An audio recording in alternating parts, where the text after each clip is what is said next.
The emergency room doors burst open without warning. Blood hits the floor before anyone speaks. A man in civilian clothes collapses onto a gurney, his pulse erratic, his breathing wrong. The charge nurse shouts for trauma protocols. Someone yells for a surgeon who isn't there yet. At the edge of the room stands the new nurse, quiet, unassigned, watching. A resident snaps at him to move out of the way. Another laughs, too calm for his first night. Then the wounded man's eyes focus. Through pain and fading consciousness, he locks onto the new nurse. His hand trembles. Slowly, deliberately, he raises it in a military salute. The room doesn't understand what just happened, but they will. They were wrong about him. The emergency room never truly slept. It only slowed enough to breathe. At 1:12 a.m., the noise settled into its usual rhythm, monitors beeping in uneven intervals, the low murmur of voices behind curtains, the soft squeak of shoes crossing polished floors stained faintly with old disinfectant and newer blood. The night shift had taken over fully now. The day staff was gone. The supervisors had retreated to offices. What remained was a smaller crew, thinner margins and less patience. The new nurse stood near the medication cart, hands folded loosely in front of him. His badge still looked stiff, as if it had never been bent by habit. His scrubs were clean but worn in a way that suggested care rather than neglect. No extra pins, no slogans, no visible tattoos, just a name, a role, and a quiet posture that did not ask for space. No one had assigned him anything yet. "That's fine," the charge nurse said without looking at him. "You'll float until we need you." Floating in this ER meant invisible. He nodded once and stepped back, positioning himself where he could see 3 trauma bays at once without being in anyone's way. He did not lean. He did not pace. He simply stood and watched. A junior resident walked past and glanced at him. "First night?" she asked. "Yes. Good luck," she said, already moving on. It wasn't unkind, just efficient. 2 bays down, a middle-aged man groaned as a tech adjusted his 4th thermometer spiked briefly. The nurse assigned to him cursed under her breath and silenced the alarm without checking the lead placement. The new nurse noticed. He said nothing. Near the nurse's station, someone laughed quietly. A story about a drunk patient from earlier. The laughter faded fast. Night shift humor never lingered. It was a way to burn off stress, not deny it. The new nurse scanned the room again. Exit paths, crash carts, the placement of sharps containers. The fact that one of the hallway cameras blinked out of sync with the others. He adjusted his stance by half a step so the blind spot wasn't behind him anymore. No one noticed. "Hey," a senior nurse called out. "Can you grab linens?" He moved immediately. He didn't rush, but he didn't waste time either. He returned with exactly what was needed, stacked cleanly, corners aligned. He placed them where they wouldn't block foot traffic, then stepped away again. "Thanks," she said absently. She didn't ask his name. At 1:27 a.m. the ambulance radio crackled briefly, then went silent again. Not an incoming alert, just a test signal. The unit clerk ignored it. The new nurse didn't. He watched the door longer after that.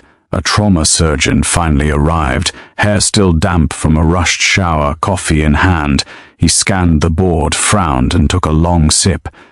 "Quiet," he said. "Don't jinx it," someone replied. The new nurse allowed himself a single slow breath through his nose. Controlled, measured, the kind of breathing learned long before hospitals. A patient's blood pressure dropped suddenly in Bay 3. The assigned nurse reacted a second too late. The new nurse was already there, adjusting the cuff, checking the line. "Hey," she snapped. "I've got it." He stepped back immediately. No argument, no explanation. The pressure stabilized. She stared at the monitor, then at him, then back at the screen. "Thanks," she said, quieter this time. He nodded once and returned to his place near the wall. The clock ticked past 1:40 a.m. A security guard leaned against the far desk, scrolling on his phone. The new nurse noted the way the guard's radio volume was turned down, the way his posture favored comfort over readiness. He did not correct him. Yet. A resident approached, clipboard tucked under her arm. "What department did you come from?" she asked. "You don't move like a med-surg transfer." "I've worked a few places," he said. That wasn't an answer. It was enough, he replied calmly. She studied him for a moment, then smiled thinly. "Well, try not to get in the way tonight." "I won't," he said. And he meant it. At 1:53 a.m., the ambulance bay lights flickered as a vehicle pulled in, but then passed by. False alarm. The room exhaled collectively. The new nurse did not relax. He adjusted his gloves, checked the wall clock, and repositioned himself again. Closer to trauma one now, without being obvious. No one questioned it. To the rest of the ER, he was just the new guy. Quiet, maybe nervous, maybe slow to warm up. They did not know what he was listening for. They did not know what he was measuring.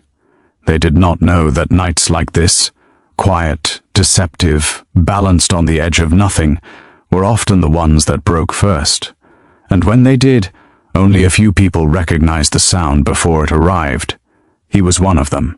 By 2:06 a.m., the emergency room had settled into a fragile equilibrium, not calm, just balanced, like a glass filled to the edge and left untouched. The new nurse noticed how often people mistook the two. A trauma tech wheeled a patient toward imaging and clipped the corner of a supply cart. The impact was minor, but the tech swore loudly anyway, frustration spilling out before discipline caught up. No one commented. The night shift absorbed mistakes without ceremony. The new nurse tracked the movement without turning his head. He adjusted his position again subtly. He was careful not to repeat the same adjustment twice. Patterns drew attention. At the nurse's station, the unit clerk complained about the printer jamming again. Someone kicked it lightly. It resumed working. The new nurse noted which foot was used. The right side is dominant, habitual impatience. He turned his attention back to the room. Trauma 2 had been restocked incorrectly. The airway kit sat behind the suture tray, not beside it. A minor thing, until it wasn't. He waited until the bay was empty, then switched them without comment. He didn't make eye contact when a resident passed by. He didn't explain himself. No one stopped him. A senior nurse watched from across the room, arms crossed. She'd been here 15 years. Long enough to recognize confidence and long enough to distrust it when it arrived quietly. "You military?" she asked him when he returned to the wall. "No," he said. It wasn't a lie. "You don't fidget," she said. "Everyone fidgets their first week." "I sleep fine," he replied. She studied him a second longer, then shrugged. "Lucky you." Across the ER, a patient began yelling, confused, disoriented, pulling at restraints. The assigned nurse raised her voice in response. It didn't help. The new nurse moved closer, not into the bay, just close enough to be heard. "Sir," he said, voice even. "Not loud, not commanding. You're safe. No one here is going to hurt you." The patient paused, just a fraction of a second. Enough. The nurse took advantage of it, adjusted the restraints, and lowered her tone. When it was over, she looked at the new nurse with narrowed eyes. "Where'd you learn that?" He didn't answer immediately. He waited until the patient settled. "Listening," he said finally. She scoffed, but it lacked conviction. At 2:19 a.m., the ambulance radio crackled again. Longer this time. A partial transmission. Static overlaid with voices speaking too fast to catch. The charge nurse frowned. "Say again," she said into the mic. Nothing came back. Probably a bad signal, the unit clerk offered. The new nurse watched the radio, not the people. He noticed the way the charge nurse's hand tightened on the receiver. Not fear, anticipation. He checked the clock, then the doors, then the hallway beyond imaging. Security still hadn't moved. He crossed to the desk where the security guard stood. "Your radio's low," he said quietly. The guard blinked. "What?" "Volume," the new nurse clarified. "You might miss something." The guard frowned, then turned it up a notch. "Appreciate it," he muttered. The new nurse walked away before the conversation could continue. By 2:31 a.m., the ER took another patient. A routine fall, minor head injury. No complications. The team moved smoothly, efficiently. The new nurse assisted where asked. He didn't offer suggestions, he didn't correct anyone unless the outcome depended on it. When he did, he framed it as help, not authority. "Line might kink there," he said once, gently. It did. No one argued. A resident pulled him aside near the supply room. "You're being careful," she said. "That's good. But don't disappear too much. Supervisors don't like ghosts." He met her eyes evenly. "I'm where I'm needed." She hesitated, then nodded. "Fair enough." At 2:44 a.m., the hospital lights flickered, just once, barely noticeable. The backup systems didn't engage. Most people ignored it. The new nurse didn't. He looked toward the ambulance bay again, toward the glass doors, toward the stretch of hallway where sound arrived before shape. He adjusted his gloves again, slower this time. Something was coming. Not chaos yet, not danger, not visibly. But the balance was shifting. The glass was no longer still. And the things he noticed, the small misalignments, the delayed responses, the false quiet, were no longer theoretical. They were warnings. No one else in the room understood them yet. But they would. Soon. At 2:57 a.m., the ambulance radio came alive again. This time, it didn't cut out. "County ER, this is Medic 12, the voice said, clipped and strained. "We're inbound. One male. Severe trauma. Limited details." The charge nurse straightened. "Copy that, Medic 12. What kind of trauma?" A pause, just long enough to be noticed. "Multiple injuries," the medic replied. "Possible internal bleeding. Altered mental status. We'll need trauma 1. The charge nurse glanced at the board. "ETA?" 6 minutes. The room shifted. 6 minutes wasn't long, it never was. But it was enough to prepare, or to make mistakes. "Clear trauma 1, the charge nurse ordered. "Call surgery, blood bank on standby." Movement rippled outward. Conversations stopped mid-sentence. Laughter vanished. The ER reconfigured itself around the incoming unknown. The new nurse was already moving. He didn't run. He didn't raise his voice. He went to Trauma 1 and began checking equipment with practiced efficiency.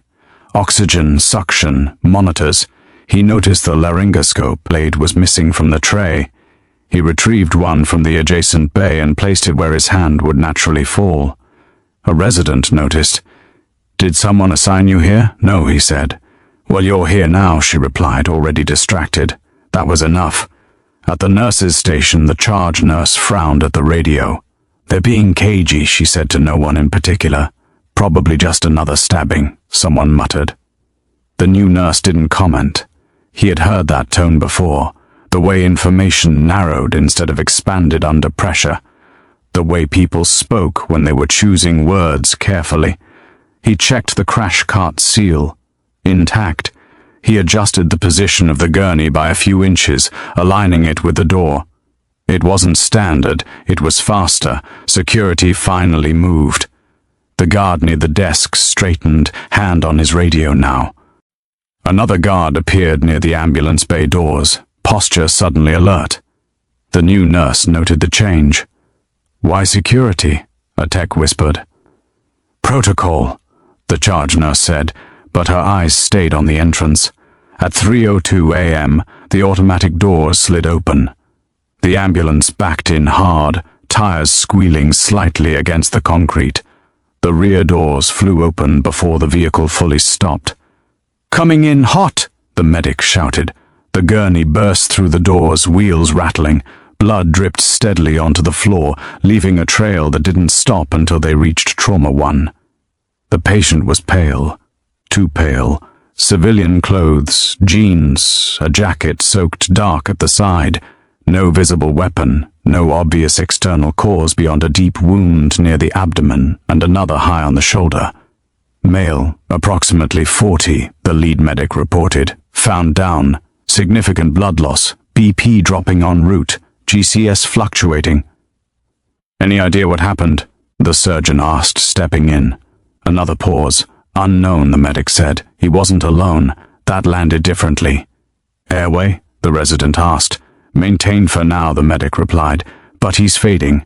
They transferred the patient to the hospital gurney. Monitors were attached. Alarms began their uneven chorus. The new nurse took a position at the patient's left side without being told. He held pressure where it mattered, adjusting his hands based on the feel beneath his gloves, not the numbers on the screen. "Who's that?" the surgeon asked quietly. "New nurse," someone replied. The surgeon nodded once, attention already elsewhere. "Pressure's not holding," the resident said. The new nurse shifted his grip slightly. The bleeding slowed. No one remarked on it. The patient's eyes fluttered open briefly.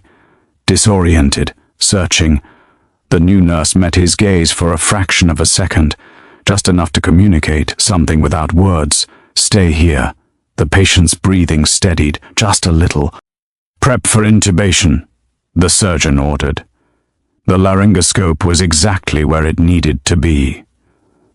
"Nice," the resident murmured. The new nurse said nothing. Outside the bay, security personnel gathered, more than usual. 2 uniformed officers joined them, faces tight, radios active. "Why are cops here already?" a nurse whispered. "No idea," the charge nurse replied. "But lock down the adjacent hallway." The new nurse registered the command and the delay in executing it. He stepped back just long enough to hit the door control himself, sealing the corridor. No one objected. The patient's vitals dipped again. "BP's crashing," someone said. The surgeon swore under his breath. "We're losing him." The new nurse leaned closer, speaking low enough that only the patient could hear. "Stay with us," he said, not pleading, grounding. The patient's eyes focused again, his gaze fixed, not on the surgeon, not on the monitor, but on the new nurse's face. Recognition flickered there. Confusion. Then something else. But before it could settle, the patient slipped back into unconsciousness. The alarms continued. Outside, the sound of hurried footsteps echoed down the hall, too coordinated to be hospital staff.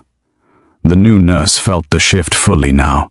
This wasn't just a trauma, this was a convergence, and the ER, unprepared, understaffed, unaware, had just become the center of it. The doors to Trauma 1 slid shut, sealing the noise inside. The rest of the emergency room continued its routines, patients waiting, monitors chiming, phones ringing, but inside the bay, time compressed. Every movement mattered. Every second carried weight. "Blood pressure's unstable," the resident said. "Systolic's dropping fast." "Hang 2 units," the surgeon replied. "Type specific if we have it." The new nurse was already there, connecting the line, purging air with careful precision. His hands were steady. Not slow, not rushed. The surgeon noticed. "Who are you again?" he asked without looking up. "Nurse," the new nurse replied. That was enough for now. The patient's shirt was cut away completely. The extent of the injuries became clearer and more troubling. The abdominal wound was deep but controlled. The shoulder wound was worse, angled in a way that suggested it hadn't come from straight on. "Trajectory's odd," the surgeon muttered. Could be deflection, the resident offered. The new nurse didn't speak, but his eyes traced the line of the wound, mentally reconstructing angles and distance. He adjusted the pressure dressing slightly, compensating for internal pooling rather than surface bleeding. The monitor responded almost immediately. "Pressure's coming up," someone said, surprised. "Good," the surgeon replied. "Keep it there." The patient stirred again. His breathing became uneven, chest rising too fast, too shallow. The intubation kit was ready. The resident stepped in, hands shaking just enough to be noticed. "Hold on," the new nurse said quietly. The word cut through the noise, not loud, but precise. The resident froze. "What?" "He's not there yet," the new nurse said. "Give him 10 seconds." The surgeon finally looked at him. "Based on what?" The new nurse met his eyes. No challenge, no explanation, just certainty. The surgeon hesitated, then nodded once. 10 seconds. The resident stepped back reluctantly. The patient's breathing slowed. His oxygen saturation stabilized just above the danger line. "Okay," the surgeon said. Now, the intubation went smoothly. No one mentioned the interruption again, but the dynamic in the room had shifted. Outside the bay, voices rose. Security radios crackled with clipped exchanges. Confirmed identities still unknown. 2 more units en route. "Do not let anyone leave." The door muffled the words, but not the urgency. Inside, the surgeon continued assessing. "This doesn't look like a random assault," he said. "No," the charge nurse agreed from the doorway. "Police won't say much." The new nurse glanced toward the door, not at the people, but at the spacing between them. The way security positioned themselves unconsciously into a loose perimeter. They weren't just guarding the patient, they were preparing for something else. The patient's vitals dipped again, not as sharply this time, but enough. "We need to move him upstairs," the surgeon said. "He won't last down here." "Was not ready," the charge nurse replied. "They're clearing now." The new nurse stepped in again, adjusting the flow, repositioning the patient's arm to relieve pressure on a compromised vessel. "Who taught you that?" the resident asked, unable to keep the edge from her voice. The new nurse didn't answer. He didn't need to. The monitor climbed back into a safer range.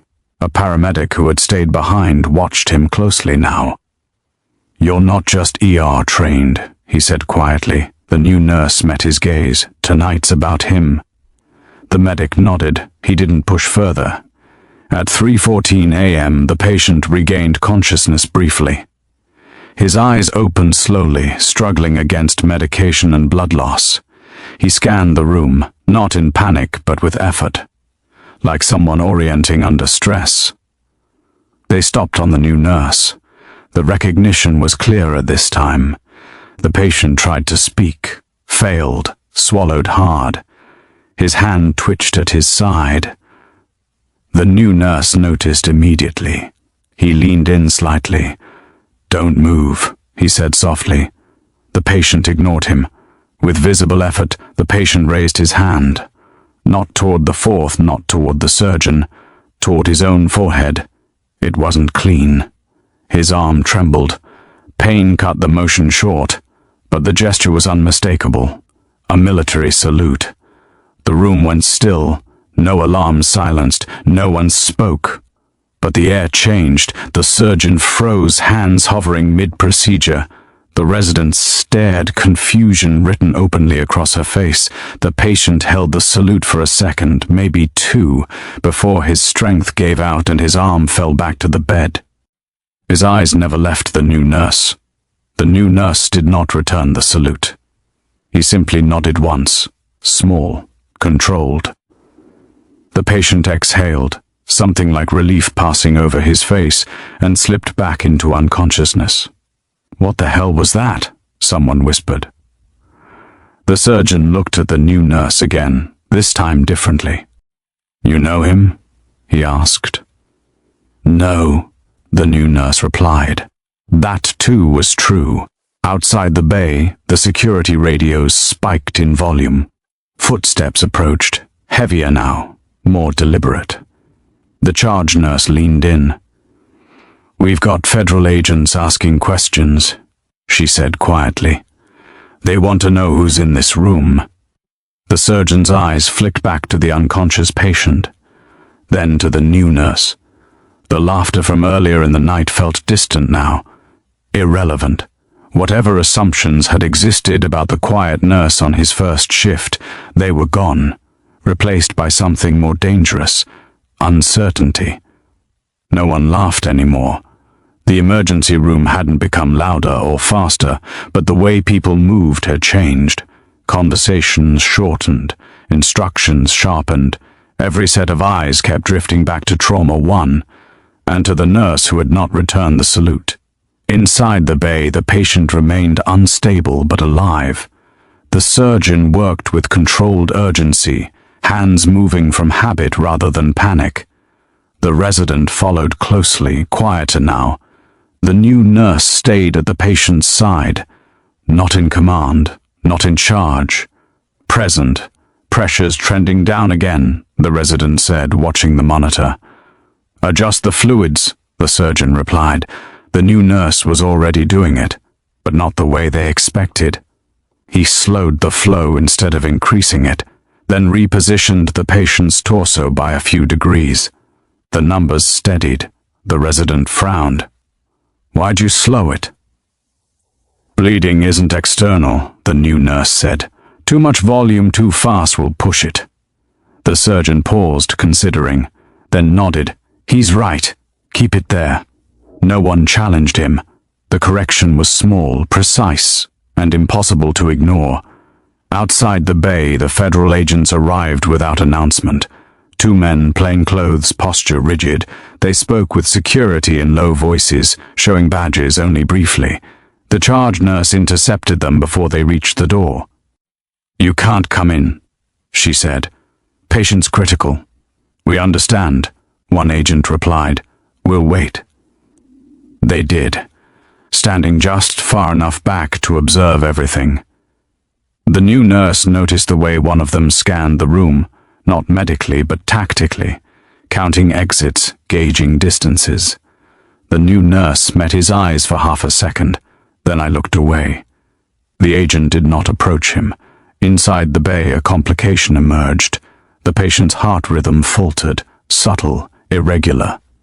"VFib?" the resident asked. "Not yet," the surgeon said. "But we're close." The defibrillator was brought in, pads placed. The new nurse checked their position and quietly shifted one an inch lower. "Leave it," the resident snapped. The new nurse didn't argue. He waited. The rhythm stabilized just enough. The surgeon glanced at the pad placement. "Good catch," he said. The resident looked at the new nurse again, this time with something like recalibration. No apologies were offered. None were needed. A trauma tech whispered, "Who is this guy?" No one answered. The patient's bleeding slowed further. The immediate crisis eased, but the underlying danger remained. "Oars ready in 5, the charge nurse said from the doorway. "Good," the surgeon replied. "Prep for transfer." As they prepared to move, the patient stirred again. His eyes opened briefly, unfocused but alert enough to track movement. They found the new nurse immediately. The patient's jaw tightened, as if holding something back. His hand twitched again, but this time he did not raise it. The new nurse leaned in close. "You're going upstairs," he said quietly. "They'll take care of you." The patient's eyes searched his face. "Stay," the patient whispered. The word was barely audible. The new nurse shook his head once. "Not my role." The patient closed his eyes again. The weight of the exchange hung in the air. As the gurney rolled toward the elevator, the federal agents stepped aside. One of them nodded subtly to the new nurse. Not a greeting, an acknowledgement. The new nurse did not respond. The elevator doors closed. The ER exhaled. The surgeon removed his gloves slowly. "All right," he said. "Good work." People began to talk again, not loudly, but enough to reclaim the space. The charge nurse approached the new nurse. "You want to explain a few things?" she asked. He met her gaze calmly. "After my shift." She studied him for a long moment, then nodded. "Fair." The resident lingered nearby. "You made calls tonight," she said. "Good ones. I made adjustments," he replied. She considered that. Same thing, not always. She almost smiled. The federal agents spoke briefly with security, then left as quietly as they had arrived. No report, no statements. The blood on the floor was cleaned. Fresh linens replaced the stained ones. Trauma 1 was reset. By 3:46 a.m., the ER looked normal again. But it wasn't. The unspoken hierarchy had shifted. No titles had changed. No announcements made. Yet when the new nurse moved through the room now, people made space without realizing they were doing it. He noticed. He adjusted his behavior accordingly. Smaller movements, less presence. He corrected fewer things. Choose his moments carefully, because authority, when used too often, became visible, and visibility was not the goal. As the clock ticked toward morning, the ER returned to its fragile balance, but it was no longer ignorant, and neither was he. The patient was gone from the emergency room, but the tension stayed. It settled into the walls, into the way people lowered their voices without being told, into the extra second everyone took before opening a door. By 4:02 a.m., Trauma 1 was clean, restocked, and technically ready for the next emergency. No one wanted to be the one to say it out loud. The new nurse returned to his place near the wall. He didn't check his phone. He didn't sit. He stood where he could see the ambulance bay, the security desk, and the corridor leading toward imaging. His posture was relaxed enough to seem casual. It was not. The charge nurse watched him from the desk. "You always stand like that?" she asked. "Like what?" "Like you're waiting." He considered the question. "Like I'm available." She nodded, unconvinced. At 4:11 a.m., the hospital's public address system chimed once, a short tone. No announcement followed. Most people ignored it. The new nurse didn't. He looked up, not toward the speakers, but toward the security monitors mounted above the desk. One of the feeds blinked, then stabilized. The timestamp stuttered for half a second. The unit clerk frowned. "Did you see that?" "Yes," the new nurse said. She blinked. "You did?" "Yes." She said nothing else, but her fingers hovered closer to the phone. A nurse approached with a chart. "They're asking questions upstairs," she said to the charge nurse, "about who assisted during intake." The charge nurse sighed. "I'll handle it." Her eyes flicked briefly to the new nurse, then away again. He didn't react. At 4:18 a.m., a call came in from the operating floor. The patient had made it to surgery. He was stable, for now. Relief moved through the room like a quiet wave. Not celebration, just release. The new nurse allowed himself a controlled exhale, but he didn't leave his position, because this wasn't over. He had seen this pattern before, when the immediate threat passed, when people assumed the danger had moved elsewhere. That was usually when it returned. Security shifted positions again.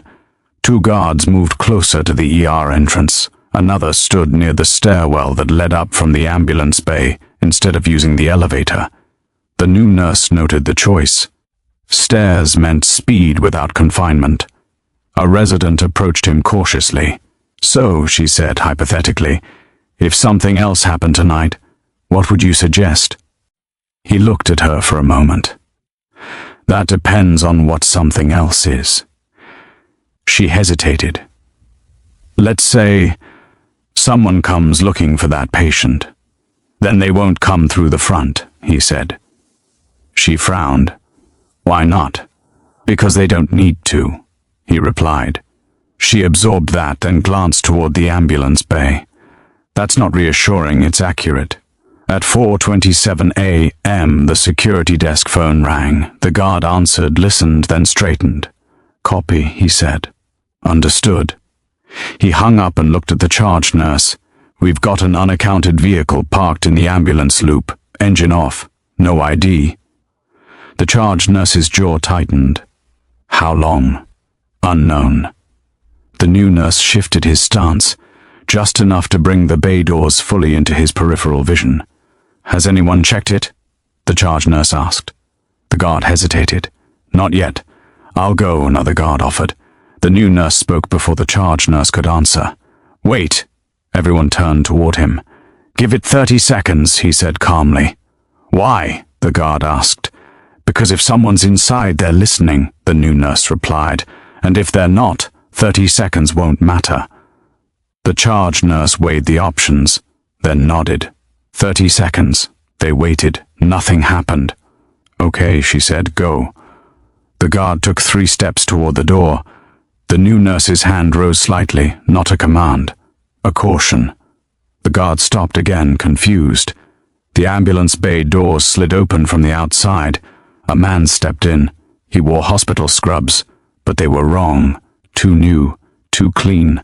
The badge clipped to his chest was generic. No department, no name. He looked around with practiced ease. The new nurse saw the tension in his shoulders before the guard did. Can I help you? The guard asked. The man smiled. Yeah. I'm looking for a patient who just came in. Older transfer. That patient's no longer here, the charge nurse said, moving closer. The man's smile didn't change, but his eyes did.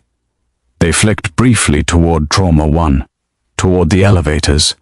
The new nurse stepped forward, not aggressively, just enough to be seen. There's nothing for you here, he said. The man looked at him for the first time. They held each other's gaze. For a moment, the ER felt very small. The man nodded once, must have been misinformed.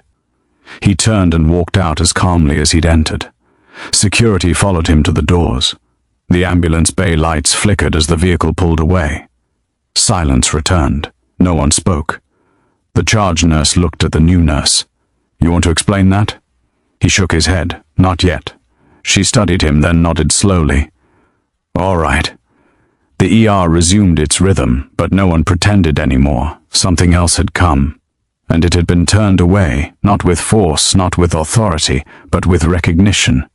The new nurse returned to his place near the wall, waiting.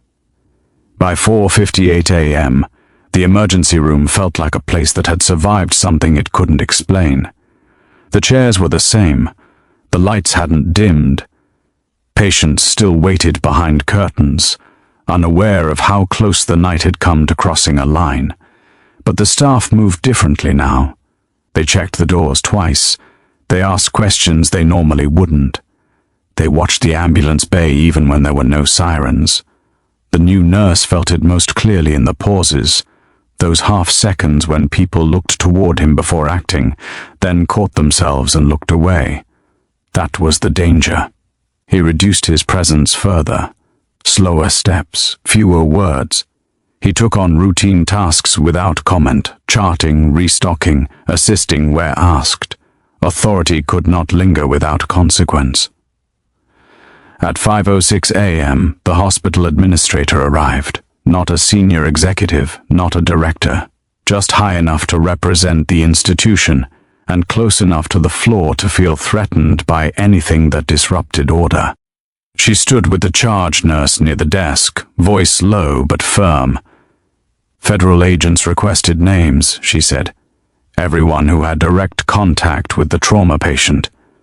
The charge nurse didn't answer immediately. They're not entitled to staff rosters without formal request, she said carefully. The administrator's eyes flicked toward the new nurse. They asked specifically about him. The new nurse looked up from the supply cart. He met the administrator's gaze evenly. I'm on shift, he said. I assisted. That's not what they meant, the administrator replied. They want to know why. Silence stretched between them. The charge nurse stepped in. He's licensed, credentialed, everything checks out. I don't doubt that, the administrator said, but tonight wasn't routine. No, the charge nurse agreed. It wasn't. The administrator exhaled sharply. This hospital does not get involved in federal matters unless required. We protect our staff. We follow protocol." Her eyes returned to the new nurse. "Which means if there's something we should know—" "There isn't," he said. The administrator studied him, searching for defiance. She didn't find it. "All right," she said finally. Then this conversation didn't happen. She turned and walked away. The cost came immediately. The charge nurse approached him once the administrator was gone. "You just made my life harder," she said quietly. "I know." She waited for an explanation. He didn't offer one. After a moment she sighed. "I won't ask again." That was the compromise. At 5:19 a.m. a call came down from surgery. The patient had coded briefly on the table. They got him back, but it was close. The room went quiet again. The new nurse leaned against the wall for the first time that night, just for a second, just long enough to let the weight register. He closed his eyes, not in fear, in calculation. If the patient didn't survive, questions would fade, interest would dissipate. The night would become a strange footnote. If he did survive. The new nurse opened his eyes again. The resident approached him slowly. "They're going to keep asking," she said. "You know that, right?" "Yes. And you're not going to tell them anything?" "No." She searched his face. "Why?" He considered her question carefully. "Because it's not mine to tell." She nodded, not fully understanding but accepting the boundary. At 5:31 a.m. another cost arrived, smaller but personal. A senior nurse pulled him aside near the lockers. "You should have said something earlier," she said, "about your background." "I did," he replied. She frowned. "You said you'd worked a few places. That was accurate." She studied him for a long moment. "You know people will start assuming things now." "Yes. And assumptions lead to expectations." "Yes. That's dangerous," she said. "So is visibility," he replied. She had no answer to that. By 5:45 a.m., dawn began to bleed faintly through the high windows. The night shift's hold on the building loosened. Day staff would arrive soon. Questions would be deferred. Stories would be reshaped. The new nurse prepared for that transition carefully. He documented only what was required. He avoided informal debriefs. He declined coffee. At 5:58 a.m., the charge nurse came to him one last time. "If they call you upstairs," she said, "I can't stop them." "I know," he replied. She hesitated.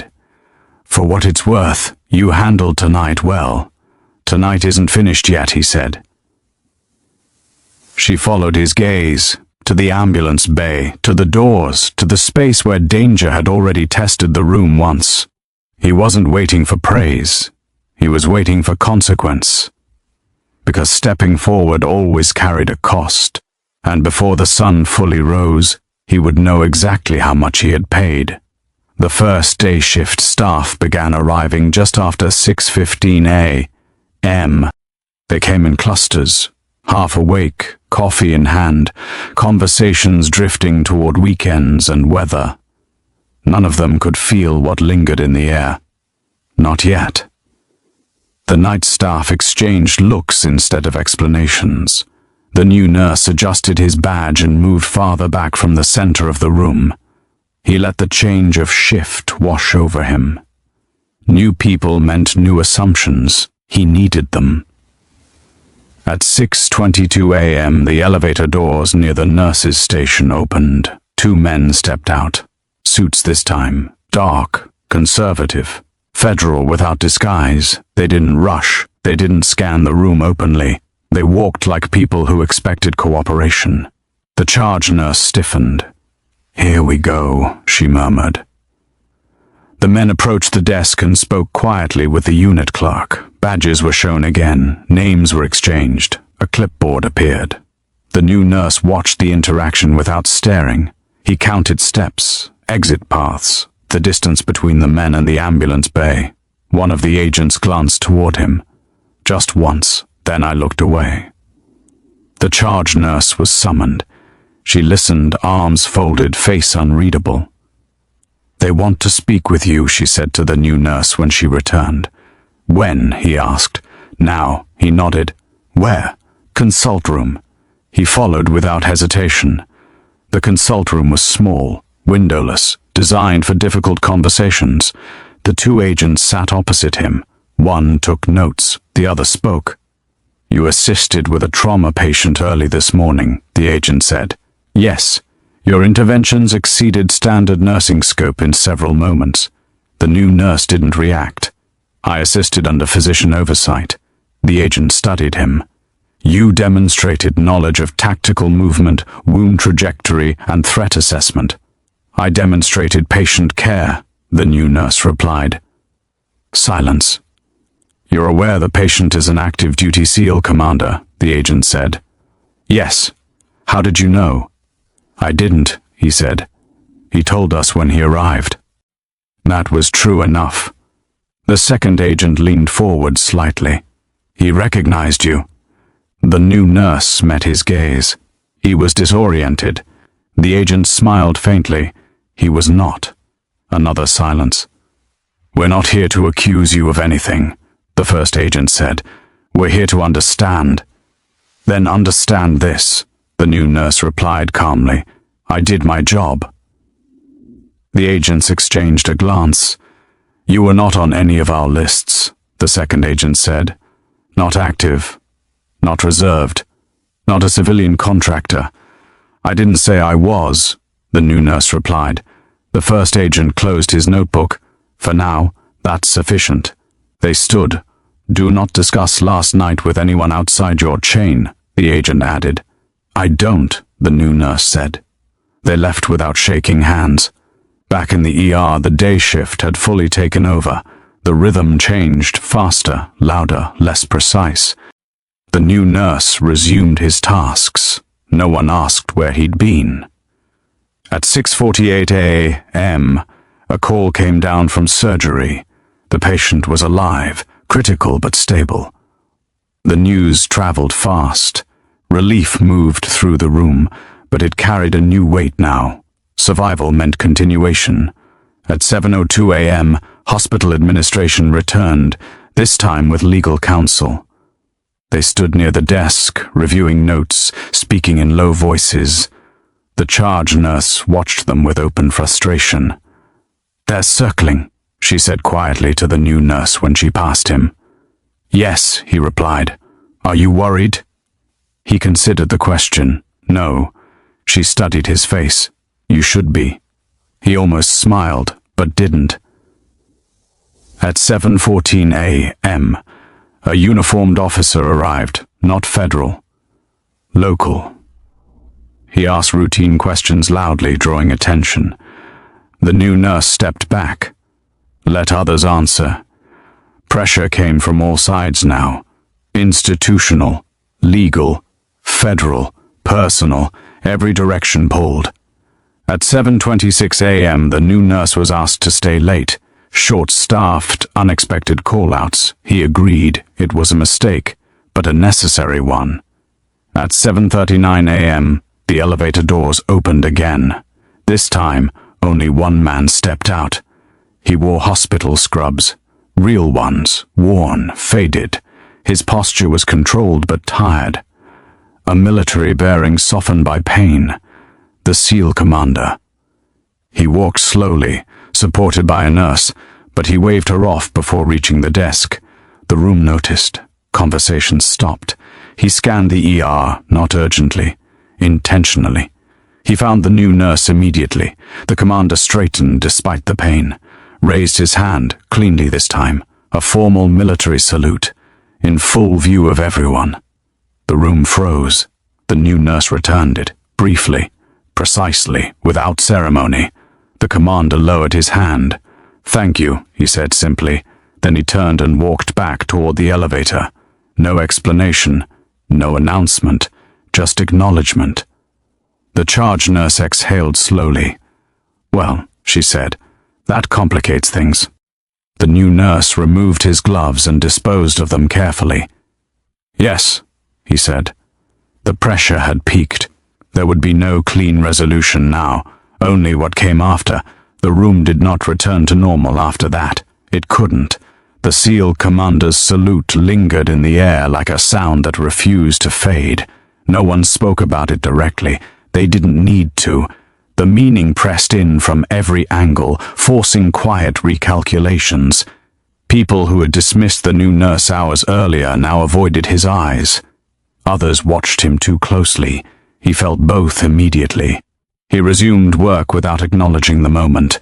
No pause, no shift in posture.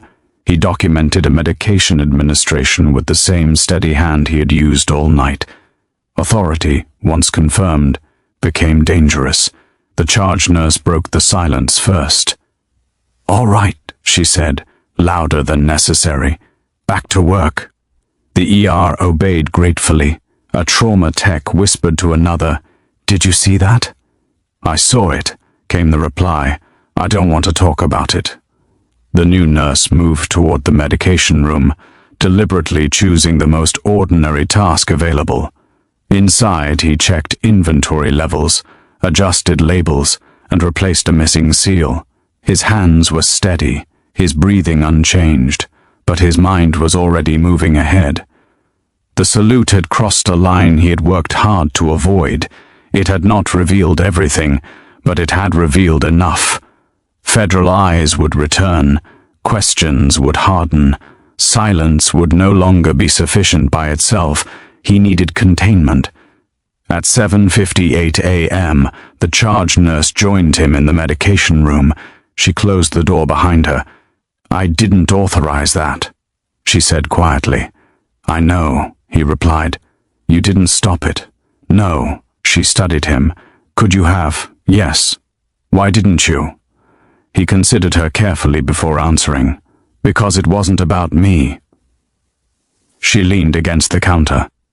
"That man just identified you in front of half my department." "He acknowledged competence," the new nurse said. "Nothing more. That's not how people here will see it." "No," he agreed, "it isn't." Silence settled between them. Finally, she spoke again. "Administration's nervous, legal is nervous, security's nervous, and frankly, so am I. That's reasonable."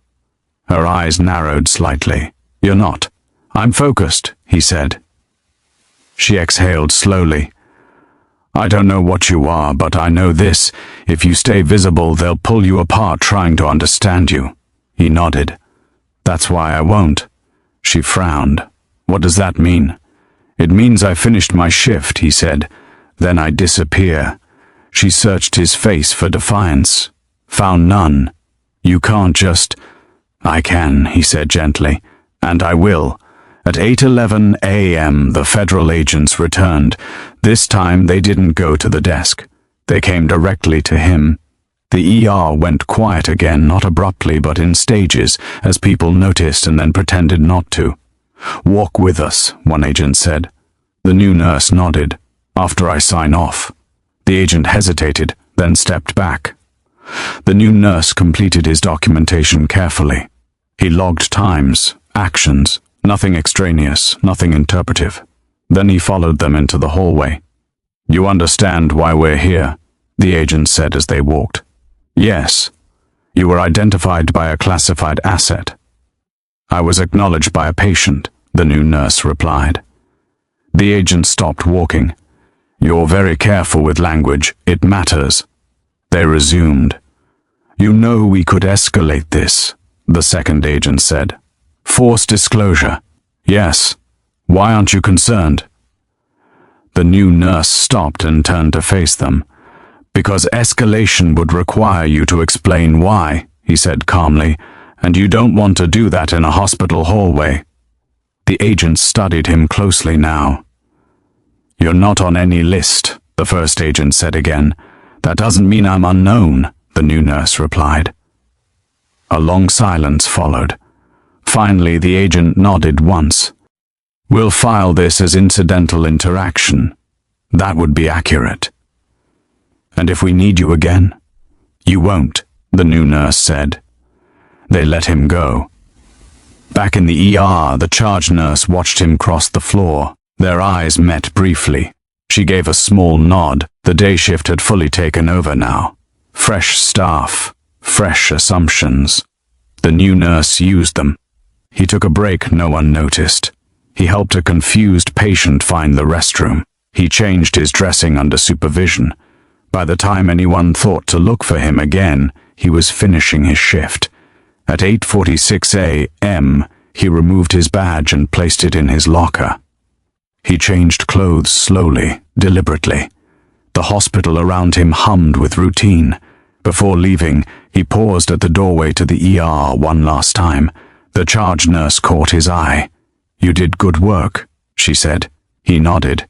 "So did you. No titles, no gratitude, just professionals acknowledging reality." He walked out into the morning light without escort, without paperwork, without explanation. Behind him, the ER continued. The story would spread, but not cleanly, not clearly, and that was the point, because the salute had not an ending, it had been a signal. By 9:12 a.m., the emergency room had fully reclaimed its noise. Phones rang, stretchers rolled, daylight pressed against the windows with indifferent brightness. The night's tension had thinned, stretched by routine until it almost seemed unreal. Almost. The new nurse had not left the building. He sat in a quiet corridor one level above the ER, back against a concrete wall, hands resting loosely on his knees. From here he could hear the elevators, footsteps, the low vibration of generators through the floor. Containment did not always mean withdrawal. Sometimes it meant staying close until it was finished. At 9:19 a.m. the call came, not over a speaker, not through official channels. A phone vibrated in his pocket, a number he hadn't saved, one he still recognized. He answered without speaking. "He's awake," a voice said. "The SEAL commander, weak but controlled." "I know," the new nurse replied. "They're asking questions," the commander continued. "The wrong ones, they always do." A pause. "You didn't have to stay." "Yes," the new nurse said. "I did." The commander exhaled slowly.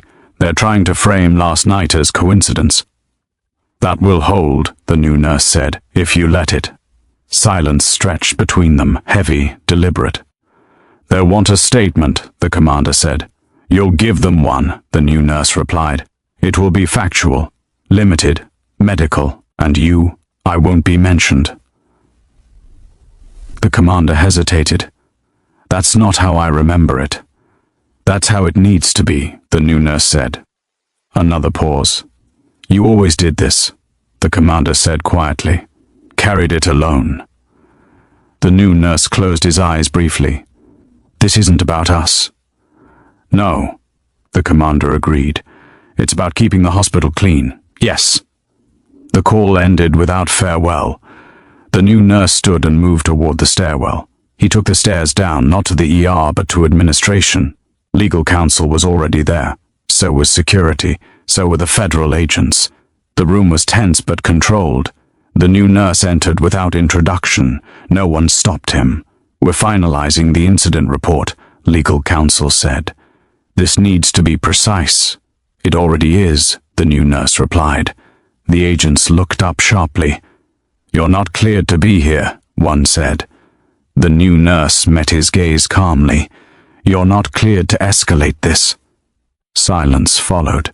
The hospital attorney spoke carefully. "We're documenting a critical trauma intake involving an unidentified federal contractor. Staff actions were within scope. No security breach occurred." "That's accurate," the new nurse said. The agent frowned. "And the salute?" The new nurse didn't answer. The attorney did. A disoriented, patient gesture. No institutional relevance. The agent looked unconvinced. "You can challenge that," the new nurse said evenly. "But then you'll have to explain why armed federal personnel entered an ER without jurisdiction." The room went very still. The agent's jaw tightened. "This hospital is not your battleground," the new nurse continued. "And that patient is not your leverage." Another silence. Finally, the agent nodded. "We'll accept the record." The new nurse turned to leave. The attorney spoke behind him. "You're not listed on the report." Good, the new nurse said. At 10:03 a.m., the SEAL commander was transferred to a secure ward. The move was quiet, no escort, no press, no announcement. By 10:17 a.m., the federal presence thinned. One agent left, then another. Containment held. The new nurse returned to the locker room. He retrieved his bag and walked toward the exit. At the door, the charge nurse stood waiting. "They're done," she said. "Yes. You're not coming back tomorrow, are you?" He considered her honestly. "No." She nodded. "Figures." She hesitated. "You saved lives last night." "We all did," he replied. She shook her head slightly. "That's not the same thing." He didn't argue. They stood there for a moment. Two professionals acknowledging an ending that wouldn't be recorded. "Take care," she said. "You too." He stepped outside. The hospital doors closed behind him. Inside, paperwork was filed. Stories were smoothed. The ER reset itself, ready for the next crisis. Containment was complete. Only one chapter remained. The hospital returned to itself faster than it should have. By late morning, the ER no longer carried the echo of the night before. The floors shone again. Fresh staff filled the halls. New patients arrived with ordinary emergencies, falls, fevers, chest pain that turned out to be nothing. Crisis, contained, folded neatly into routine. That was how institutions survived. The new nurse walked 3 blocks before stopping.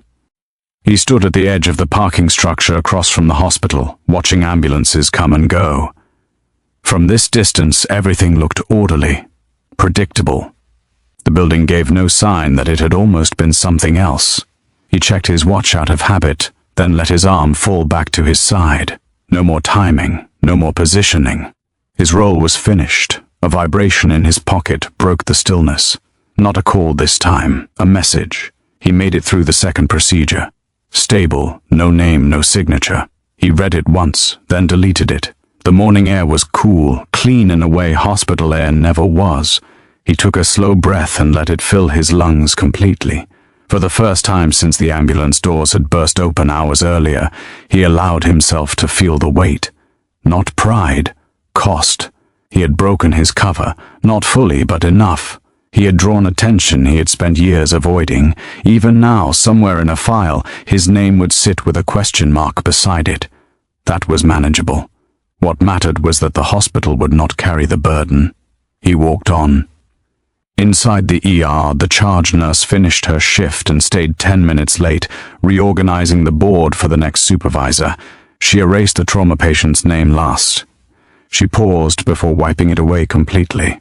Then she cleared the board and turned off the light. Upstairs, the SEAL commander lay still beneath thin sheets, monitors humming softly. His injuries would take time, months, maybe longer. But he was alive. A nurse adjusted his fore and moved quietly away. He stared at the ceiling, replaying moments with unusual clarity. The feel of the gurney jolting, the smell of blood, the calm voice at his side when everything narrowed. He raised his hand slightly, not in salute, in acknowledgement to no one visible. The room remained quiet. By noon, the federal agents had gone. Reports had been filed, redacted, buried under classification and institutional language. No one used the word salute. No one used the word recognition. The story would exist only as fragments, a strange night, a competent nurse, a patient who did something unusual under stress. Nothing that demanded follow-up, nothing that forced truth into the open. That was the agreement. Across town, the new nurse entered a small apartment and set his bag down by the door.